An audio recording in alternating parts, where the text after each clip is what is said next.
I'm in color because that's right, kids. I watched another movie today.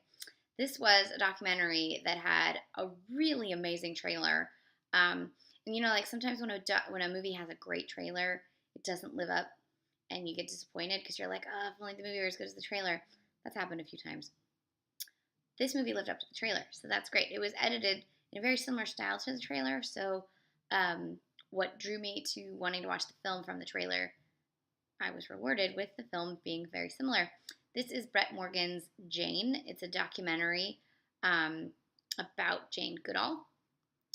It uses footage from her early work in Africa, shot by the National Geographic Association, shot by her husband, actually. They, throughout the film, you discover that they later divorced. I didn't even know she was ever married. Whoops. But the footage is mostly shot by her husband, who is known as, or her ex-husband, but husband at the time. First not husband, then not husband. Where did it go? Hugo van Lawick, who is known as one of the great animal photographers of all time, wild animal photographers of all time, mostly with his work for National Geographic.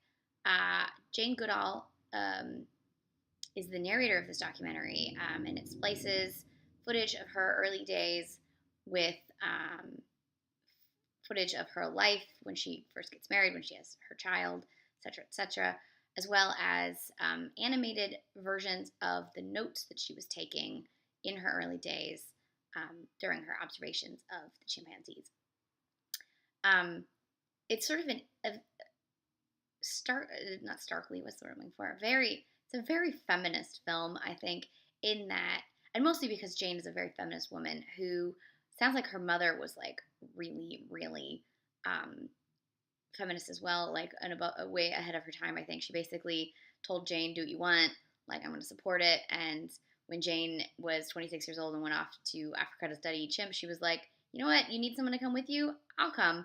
And that was a wonderful surprise. But also she had this great sort of piece of advice. I don't want to spoil it, but great piece of advice when Jane's marriage was falling apart that was like, whoa, fantastic. So you'll come out of this film very inspired, and wish you were more fearless, because there are few people as fearless as Jane Goodall, for all sorts of reasons. It will also, if you don't already love chimpanzees, what's wrong with you? But also, it will make you love them more. And to see this footage of these things that she saw, like the growth of a baby and the maternal instinct of chimps, and just their everyday gentleness, but then their cruelty and all kinds of things that she discovered, and you get to see sort of her discovering it. That was really fun. The score is from Philip Glass, so if you are a fan of his music and of documentaries that use his music in order to create a dramatic whole, you'll enjoy it. I don't always enjoy Philip Glass scores on documentaries, because sometimes I think that certain filmmakers will let the score do all the work, and I don't like that. I don't think that this film let the score do all the work, so I think the score complemented really powerful editing and really powerful statements from Jane herself. She just seems like a really amazing lady. She's done a lot for conservation and for science and for humanity. It also just made me, think all over again that we're just so close to living in Wall-E, where we're just destroying this planet, and it's depressing.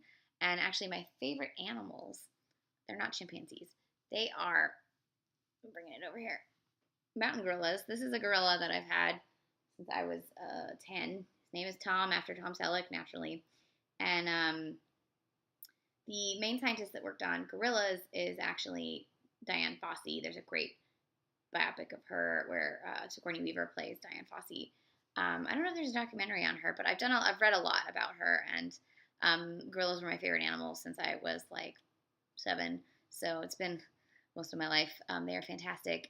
But my parents were archaeologists and anthropologists, so I grew up knowing, like, my very first book was a book about the difference between monkeys and apes. And I grew up always knowing about the work of Goodall and giant amount of National Geographics, you have no idea. And I would read the old ones. And so I've read a lot of the original, writings about her. and Diane Fossey as well. And they had very similar stories in that they came to studying these animals from a very unbiased, untrained way that let them observe without having any preconceived notions. And I think that helped make their work stronger. I can't remember about Diane Fossey, but I know Jane Goodall then did work at Cambridge and Stanford and actually became a doctor and used her work pre going to school to sort of fuel her schooling. But I think her openness really helped her learn more. And she has lots of things to say about how studying the chimps made her understand humanity more. And then when she became a mother, made her understand what she observed with the chimps more. And I thought that was really fascinating, and how she really, from the beginning, saw animals as nothing different than humans, and she would treat them the exact same ways with the same kind of respect. And I am a vegetarian, and I don't necessarily shame people who eat animals, but I definitely feel a certain empathy for animals in a way that makes it hard for me to go back to ever eating meat. Especially, like, there's some animals like octopuses that are so much smarter than they're given credit, and people just eat them, and I'm like, they can feel gratitude.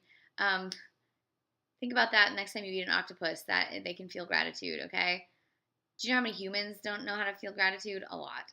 So, I don't know. I think maybe Jane has it figured out where she spends so much time with animals, or she spent a good deal of her time with animals, and now she's spending the rest of her life trying to help future generations not screw over the planet. And unfortunately, it seems to me there's a lot of people who don't want to screw up the planet, but they never tend to be the ones that end up in the power to not screw up the planet. And that's how we're going to end up living in the Wall-E universe, where we are fat blobs floating around on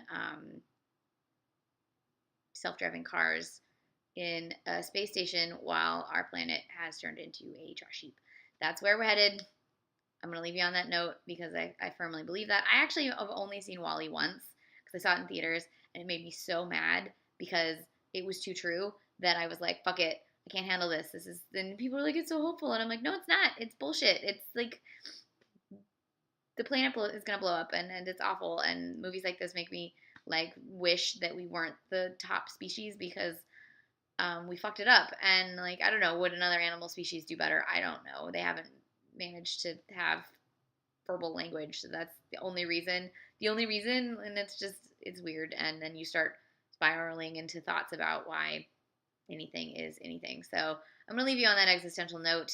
You should see this documentary. It is powerful and wonderful. And if you liked Kedi, that cat documentary from Turkey, I feel like this would make a great sort of double feature at looking at the ways in which humans and animals can learn a lot from each other.